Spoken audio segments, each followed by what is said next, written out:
Nous aurons deux lectures bibliques pour la prédication de ce matin. La première se trouve dans l'Évangile de Luc au chapitre 22. Nous lirons les versets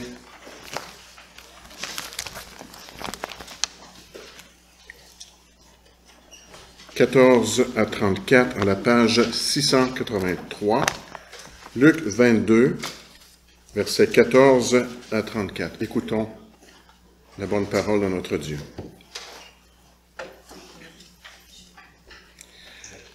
Quand l'heure fut venue, il se mit à table avec les 12 apôtres. Il leur dit, « J'ai vivement désiré manger cette Pâque avec vous avant de souffrir.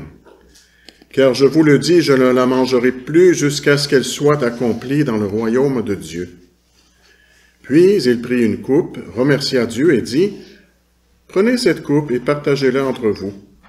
Car je vous le dis, désormais je ne boirai plus du fruit de la vigne jusqu'à ce que le royaume de Dieu soit venu. » Ensuite il prit du pain et après avoir remercié Dieu, il le rompit et le leur donna en disant, « Ceci est mon corps qui est donné pour vous, faites ceci en souvenir de moi. » Après le souper, il prit de même la coupe et la leur donna en disant, « Cette coupe est la nouvelle alliance en mon sang qui est versée pour vous. Cependant, celui qui me trahit est avec moi à cette table. Le Fils de l'homme s'en va conformément à ce qui a été fixé, mais malheur à l'homme par qui il est trahi. » Ils commencèrent à se demander les uns aux autres lequel d'entre eux ferait cela.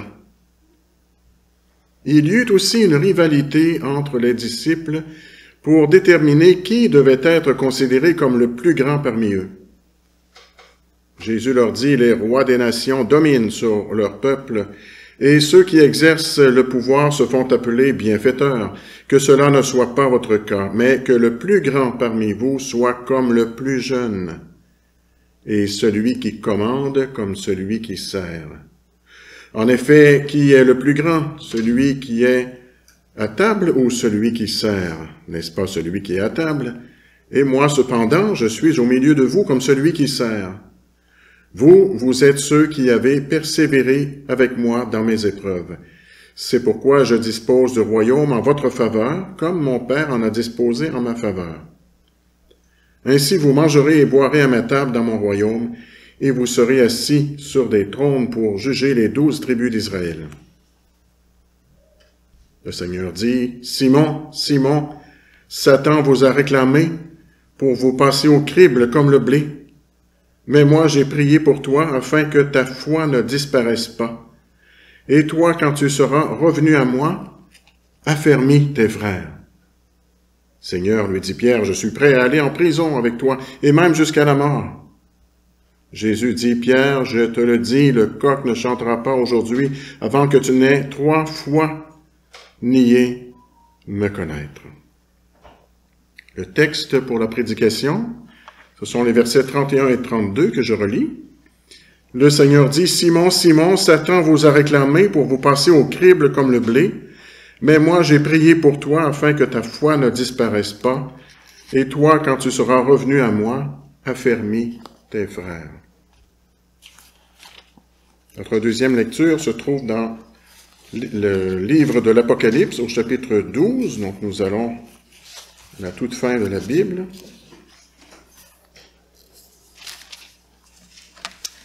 Apocalypse, chapitre 12. Je lirai les versets 7 à 12 à la page 816. 7 à 12. Et le contexte, c'est que le Messie promis est né, puis il est monté au ciel, et de grands changements s'ensuivent. Verset 7. « Il y eut alors une bataille dans le ciel. Michel et ses anges combattirent contre le dragon et ses anges combattirent aussi, mais ils ne furent pas les plus forts, et il n'y eut plus de place pour eux dans le ciel. Il fut jeté dehors, le grand dragon, le serpent ancien, appelé le diable et Satan, celui qui égare toute la terre. Il fut jeté sur la terre, et ses anges furent jetés avec lui. Puis j'entendis dans le ciel une voix forte qui disait, « Maintenant, le salut est arrivé, ainsi que la puissance, le règne de notre Dieu, et l'autorité de son Messie. En effet, il a été jeté dehors, l'accusateur de nos frères et sœurs, celui qui les accusait jour et nuit devant notre Dieu. Ils l'ont vaincu grâce au sang de l'agneau et grâce à la parole de leur témoignage, et ils n'ont pas aimé leur vie au point de craindre la mort. C'est pourquoi réjouis-toi, ciel, et vous qui habitez le ciel. Mais malheur à vous, habitants de la terre et de la mer, car le diable est descendu vers vous, animé d'une grande colère, sachant qu'il lui reste peu de temps. Prions notre Dieu. Père céleste, que ta parole éclaire nos cœurs et nos vies. Ta parole sainte, qui est la vérité, nous est donnée pour notre vie, pour que nous puissions grandir dans la connaissance de toi, de tes œuvres, de ton salut, et que nous puissions aussi marcher dans tes voies, que ton Esprit Saint fasse son œuvre en profondeur dans nos cœurs et dans nos vies. Nous t'en prions en Jésus-Christ. Amen.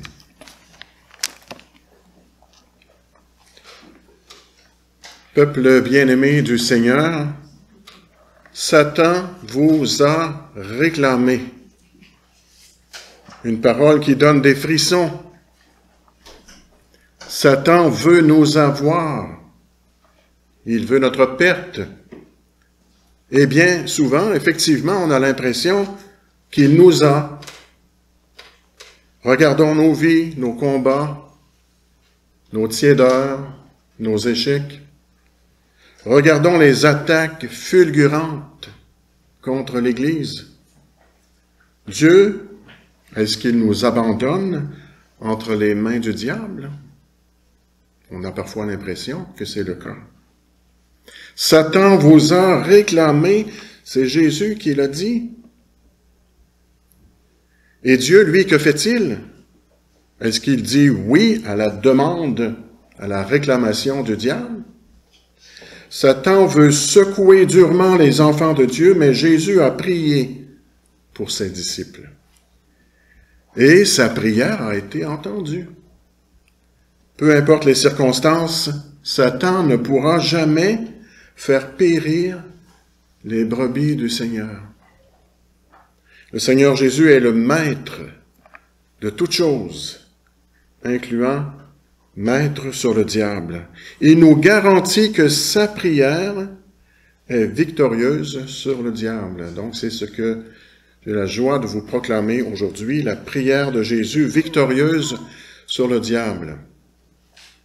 Et en suivant notre texte, nos versets 31 et 32 de Luc 22, nous verrons premièrement la réclamation du diable, deuxièmement la prière de Jésus et enfin notre affermissement qui en découle. La réclamation du diable, la prière de Jésus, notre affermissement. Donc le diable réclame. Jésus s'adresse à Simon-Pierre, mais bien sûr il vise aussi les autres apôtres. Au verset 31, il dit « Simon, Simon, Satan vous a réclamé ». C'est au pluriel. Il s'adresse à Pierre, mais il a en tête l'ensemble du groupe. Et on se souvient bien du contexte. Jésus vient d'instituer la Sainte Seine, au verset 19. « Ceci est mon corps qui est donné pour vous. » Verset 20. « Cette coupe est la nouvelle alliance en mon sang qui est versée pour vous. » Le pain représente le corps de Jésus qui sera bientôt transpercé. Le sang représente... Le vin, représente le sang qui coulera sur la croix pour nos péchés. Et en même temps, Jésus annonce la venue du royaume, la certitude que ce groupe de disciples participera au royaume éternel.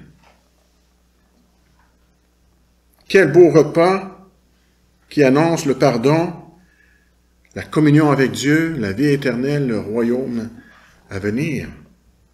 Et maintenant, Jésus fait connaître à ses disciples ce qui vient de se passer au ciel, pas seulement dans la chambre haute, mais au ciel. Satan vous a réclamé.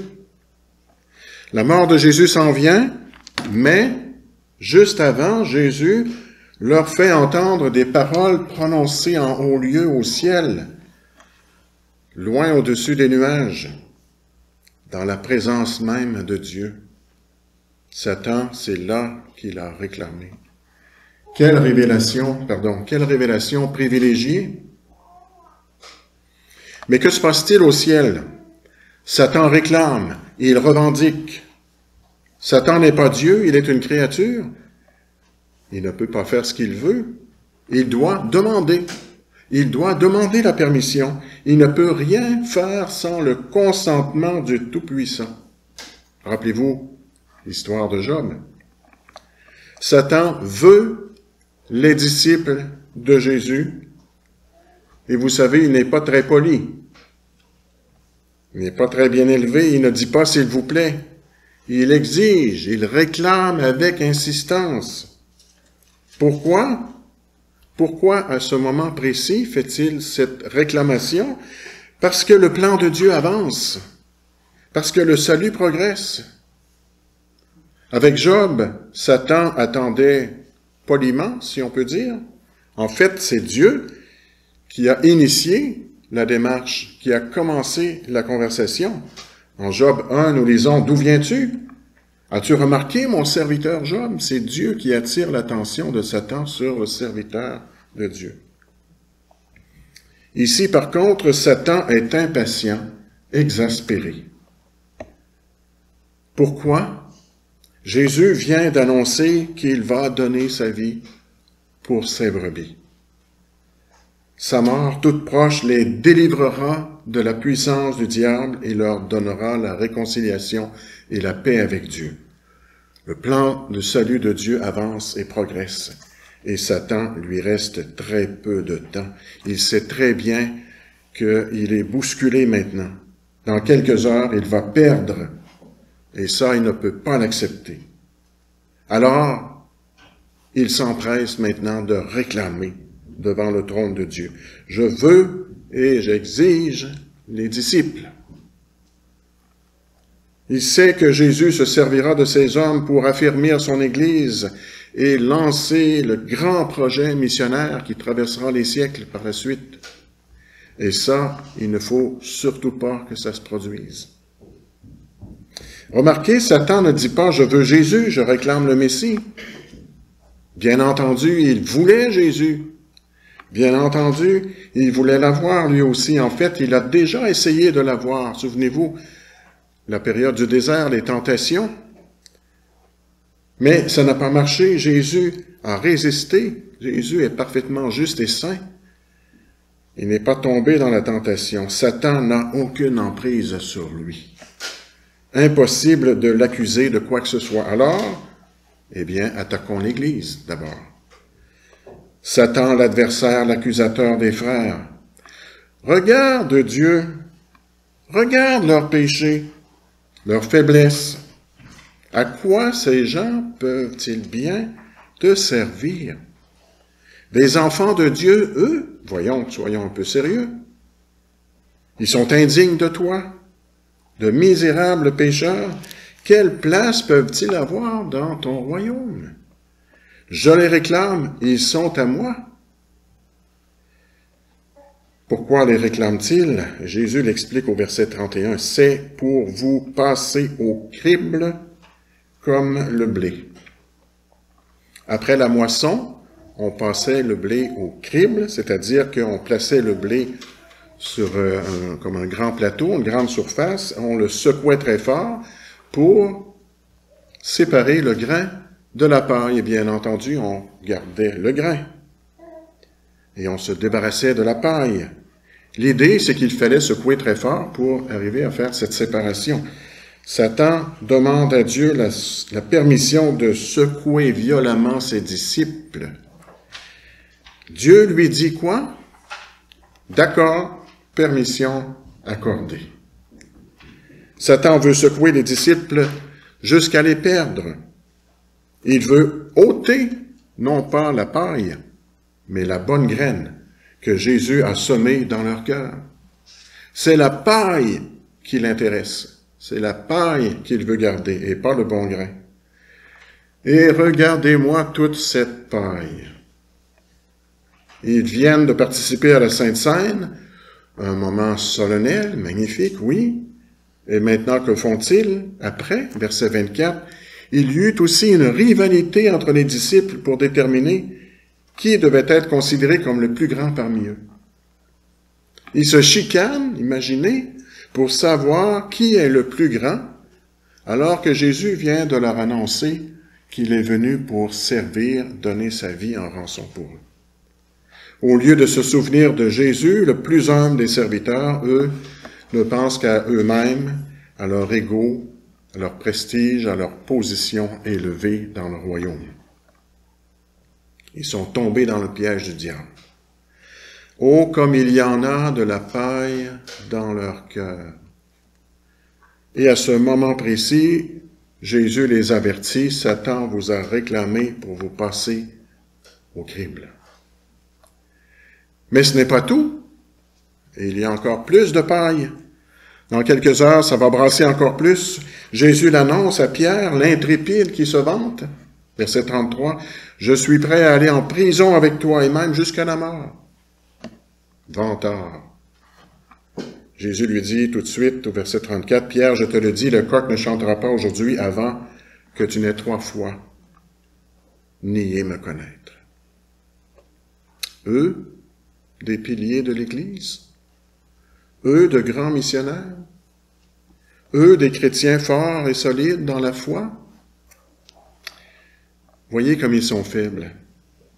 Ils vont tous déserter leur Seigneur. Pierre ira jusqu'à blasphémer contre Dieu quand des personnes vont insister pour dire, mais tu étais avec eux, tu étais avec ce Seigneur Jésus, et Jésus va mourir pour des gens communs. Satan, l'accusateur, donc, se présente en force devant le tribunal de Dieu. Souvenez-vous, c'est au ciel que ça se passe. Il a toutes les preuves qu'il lui faut pour accuser les disciples et réclamer leur condamnation.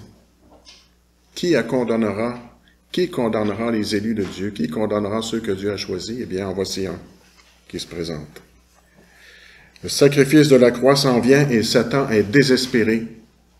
C'est pourquoi il réclame au plus vite sa presse. Et nous, chers frères et sœurs, regardez toute la paille dans nos vies. Tous les péchés qui sont encore là chaque jour. Nous avons tant de mal même à lutter, n'est-ce pas? J'espère que je ne suis pas le seul. Non? Satan a toutes les preuves qu'il faut contre nous. Il veut nous secouer violemment. Apocalypse 12, 12. « Malheur à vous, habitants de la terre et de la mer, car le diable est descendu vers vous. » Ce n'est plus au ciel que ça se passe, c'est sur la terre. « Animé d'une grande colère, sachant qu'il lui reste peu de temps. » Encore une fois, il est coincé dans le temps. Ses heures sont comptées, il le sait. Alors que fait-il? Il bouille de colère, de rage, de fureur. « Malheur à nous! Comment pourrions-nous tenir devant un ennemi si redoutable et si désespéré? » Il prend tous les moyens pour nous secouer. Le bon grain que Jésus a semé dans nos cœurs, Satan veut s'en débarrasser au plus vite et au complet. De la paille, rien que de la paille. Mais voici cette parole sublime de Jésus au verset 32. « Mais moi », le fameux « mais » qui change tout, « mais moi j'ai prié pour toi afin que ta foi ne disparaisse pas. J'ai prié pour toi. » Ministère d'intercession du souverain sacrificateur. Ce qui nous amène donc à la prière de Jésus, c'est notre deuxième partie. Satan réclame, Jésus s'interpose. Il a déjà prié son Père, c'est déjà fait, mais moi j'ai prié, le verbe est au passé. Et maintenant, Jésus fait connaître à ses disciples cette prière. Jésus garde encore un moment le ciel ouvert au-dessus de leur tête pour leur montrer ce qui se passe au ciel, la conversation qui vient d'avoir lieu, pour qu'ils entendent la suite de cet échange. Écoutez attentivement. Voilà ce qui vient de se passer devant le trône de Dieu. Satan vous a réclamé, mais j'ai prié pour toi, j'ai prié pour vous, pour ce groupe de disciples. Jésus médiateur entre Dieu et les disciples, devant Satan qui réclame.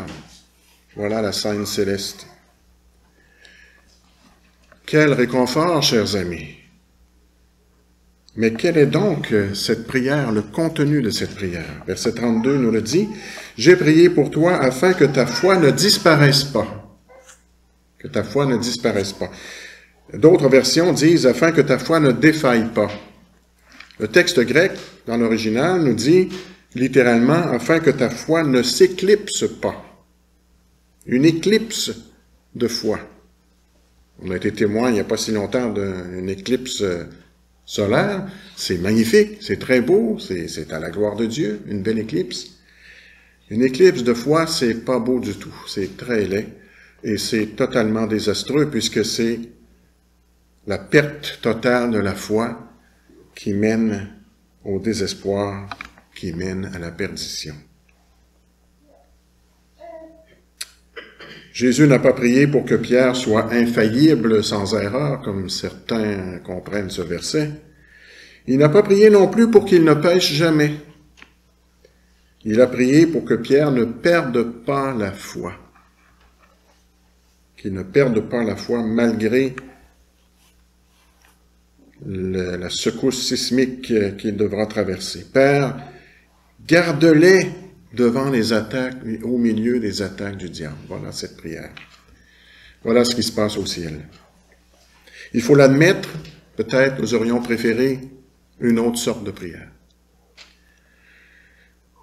Oh, pourquoi Jésus n'a-t-il pas demandé « Père, empêche que Satan les secoue brutalement » Et on s'inclut dans ça. Pourquoi Jésus n'a-t-il pas prié que Satan ne nous secoue pas? Père, fais en sorte que mes disciples ne pêchent plus jamais, qu'il n'ait plus de problème dans la vie, que tout aille bien. Non, hélas, ce n'est pas ce que Jésus a demandé. Simon-Pierre va pécher lamentablement. Et Jésus le sait, il l'annonce à Pierre. « Pierre, je te le dis, le coq ne chantera pas aujourd'hui avant que tu n'aies 3 fois nié me connaître. » Les gardes sont venus arrêter Jésus. Les disciples ont été durement secoués. Pierre a péché, il a renié son maître. Et le coq a chanté. Et le Seigneur a regardé Pierre au moment même. Et son regard de laser a pénétré jusque dans le cœur de l'apôtre Pierre. Luc 22, 62, il sortit et pleura amèrement. Voilà le résultat de ce regard pénétrant du Maître. Il sortit et pleura amèrement. Une prière de repentance. Jésus n'a pas prié pour que Pierre soit sans problème ou sans péché, il a prié pour qu'il soit repentant. Qu'il demande pardon pour ses péchés, qu'il revienne au trône de la grâce. Jésus a prié pour qu'aucune de ses brebis ne périsse, excepté Judas, le fils de perdition, pour qui Jésus n'a pas prié. Jésus n'a pas prié pour lui. Alors oui, les disciples ont été secoués, ébranlés, brassés de tous bords, tous côtés. Par eux-mêmes, ils étaient perdus, sans espoir. Mais la prière de Jésus les a présentés devant le trône de Dieu même. Ils ont alors été gardés, protégés jusqu'à la fin, pour, à la fin, être participants de ce royaume éternel. Ils sont devenus les piliers de l'Église, tel que Jésus le voulait. Leur enseignement apostolique est devenu le fondement de notre foi pour les siècles à venir, pour toute l'histoire de l'Église jusqu'au retour du Seigneur Jésus. Le don de la foi est un miracle. C'est l'œuvre de la grâce dans nos vies, dans nos cœurs, par le Saint-Esprit. La persévérance dans la foi est aussi un miracle. Le don de la grâce, l'œuvre de l'Esprit dans nos cœurs. Notre persévérance est le fruit de la prière victorieuse de Jésus. Avez-vous déjà pensé à ça? Notre persévérance dans la foi, c'est le fruit de la prière victorieuse de Jésus en notre faveur. Simon, Simon, j'ai prié pour toi. une prière personnalisée, Simon, spécifiquement pour Pierre. Une prière remplie d'émotion, de compassion. Souvenez-vous, dans l'Ancien Testament, le grand prêtre portait sur son vêtement sacerdotal le nom des 12 tribus d'Israël, symbolisées par des pierres précieuses. Leur nom était inscrit sur le pectoral, près du cœur. Voilà notre réconfort. Jésus-Christ, notre grand prêtre, porte le nom de tous les siens dans son cœur. Dans son cœur. Il y a dans son cœur une grande émotion, une grande compassion pour chacune d'entre nous, pour chacune de ces brebis, pour vous et moi. Juste avant, dans la chambre haute, Jésus a prié pour eux. Mais il a aussi prié pour nous longtemps d'avance. Voyez en Jean 17, verset 20, « Je ne prie pas pour eux seulement, c'est-à-dire le groupe des apôtres réunis avec lui, mais encore pour ceux qui croiront en moi à travers leurs paroles. » Donc, dans les siècles à venir, ceux qui croiront dans le témoignage apostolique en Jésus-Christ. Sa prière sera exaucée. Jésus en est certain ici. Pourquoi? Parce que la rançon qu'il va payer à la croix, il est certain qu'elle suffira pleinement. La dette des péchés sera totalement effacée. La croix s'en vient et toute la dette de nos péchés sera remboursée entièrement. Jésus le sait, il en est convaincu, et c'est sur ce fondement qu'il prie. Il s'est rendu donc jusqu'à la croix pour ensuite ressusciter victorieux, monter au ciel dans son règne et maintenant prier sur la base de son œuvre de rédemption accomplie à la croix. Résultat, Satan est tombé du ciel, il n'est plus là. L'apôtre Jean dans l'Apocalypse nous dit qu'il n'y avait plus de place pour le dragon et ses anges dans le ciel. Plus aucune place pour eux, débarrassés. J'allais dire débarrasser le plancher, mais c'est pas débarrasser le ciel. Débarrasser le ciel, car le règne de Jésus-Christ est arrivé et c'est lui qui règne au ciel.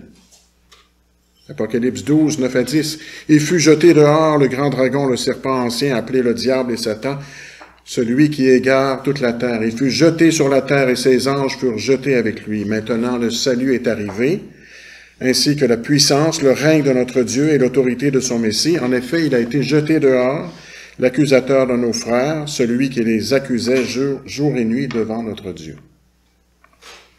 Qu'est-ce que ça veut dire? C'est qu'aujourd'hui, Satan ne peut plus nous réclamer devant le trône de Dieu. Donc, ce que j'ai dit en introduction, ça ne s'applique plus à nous, en fait. Il ne peut plus nous accuser. L'accusateur n'est plus là, au ciel, en présence de Dieu. Pourquoi? Parce que notre avocat est là. Il a pris la place. Satan n'est même plus autorisé à se présenter devant Dieu. Il est tombé du ciel, définitivement, parce que Jésus a payé notre dette, parce qu'il règne avec puissance, parce qu'il intercède pour nous. Mais alors, Satan n'est pas encore jugé définitivement, n'est pas disparu de la carte. Qu'est-ce qu'il fait aujourd'hui? Il nous secoue sur la terre. Il n'accuse plus au ciel, mais sur la terre, il est enragé et nous secoue. Apocalypse 12, 12. « Malheur à vous, habitants de la terre, de la mer, car le diable est descendu vers vous, animé d'une grande colère, sachant qu'il lui reste peu de temps. » Il est coincé, il lui reste très peu de temps, il sait qu'il est perdu.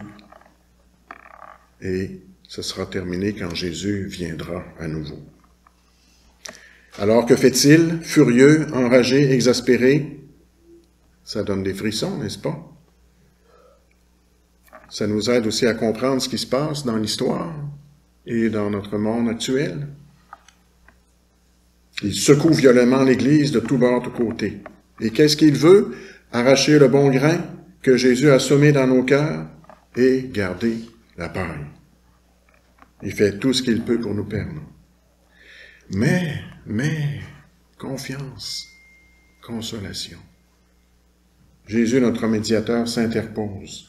Il prie encore pour nous, une prière personnalisée pour chacune de ces brebis au milieu des attaques que nous subissons. Chaque jour, il intercède fidèlement. Regarde, Père, mon sacrifice accompli une fois pour toutes.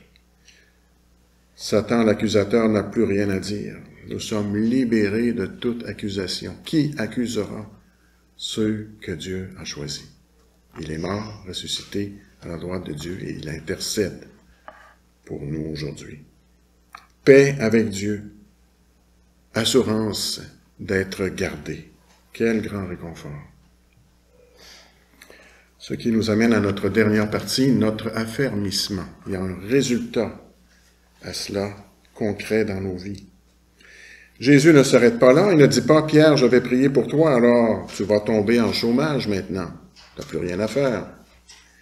Tout est par grâce, donc il ne reste plus rien pour toi. » Non.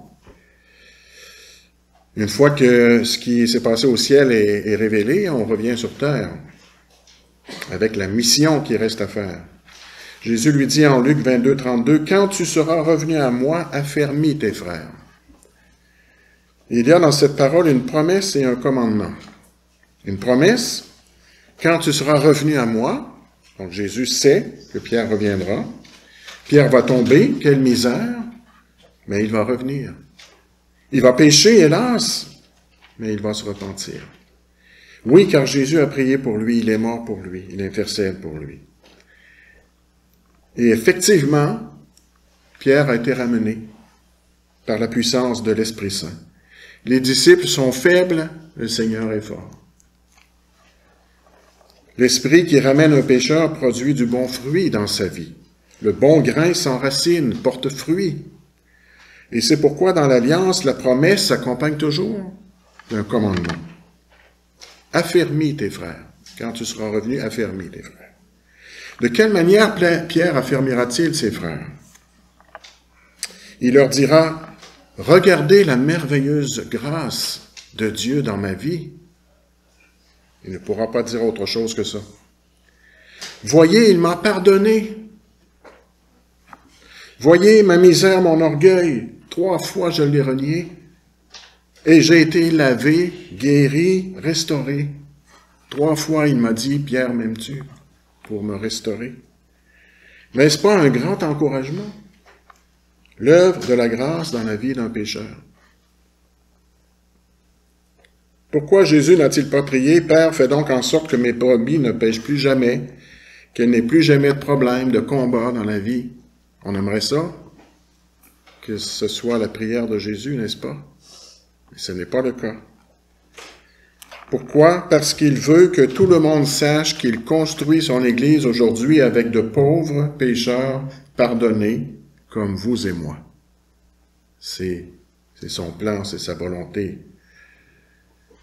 Incapable de se tenir debout par nous-mêmes, mais rendu capable de marcher par la force de Dieu. Ne désespérons pas quand Satan nous attaque, quand il nous secoue. Jésus est victorieux, lui, et sa prière a été entendue en haut lieu, elle. Il est mort sur la croix, il a payé la dette de mes péchés. Ciel, réjouis-toi. Et vous qui habitez dans les cieux, réjouissez-vous. Satan ne peut plus nous accuser, l'accusateur est tombé du ciel, c'est terminé. Il est furieux, malheur à la terre. Et donc, soyons vigilants, résistons-lui ferme dans la foi. Nous sommes encore secoués aujourd'hui, durement, violemment, oui. Et on doit en être bien conscient aussi. Mais loué soit Dieu, le Seigneur garde ses enfants. Le diable ne peut rien faire sans sa permission. Jésus prie pour nous encore aujourd'hui, et Dieu entend sa prière, soyons-en certains. Jamais il ne permettra que nous soyons arrachés des mains du bon berger, comme Jésus l'a promis. Alors, que reste-t-il à faire? Contempler le ciel, ce qui se passe au ciel, ce qui s'est passé et ce qui se passe encore au ciel, oui, mais aussi, maintenant, sur terre, nous encourager ensemble. Va affermir tes frères, nous affermir les uns les autres. Toi qui es tombé, et toi qui as été relevé, va affermir tes frères, tes sœurs. N'ayons pas peur de nous dire les uns aux autres, regarde comme je suis misérable.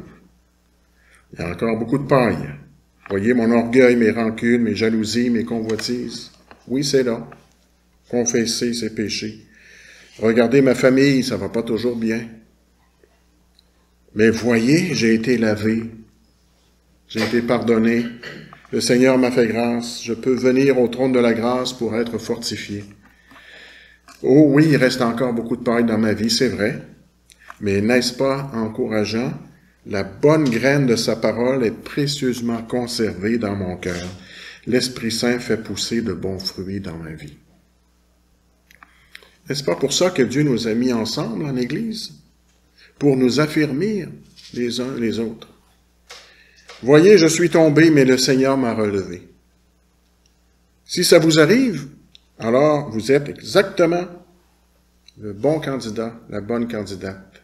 Exactement le genre de personne dont Dieu veut se servir pour construire son Église. Vous êtes la bonne personne pour encourager, conseiller, avertir vos frères et sœurs des dangers du péché avec douceur et bien sûr humilité, puisqu'on est passé par là en premier.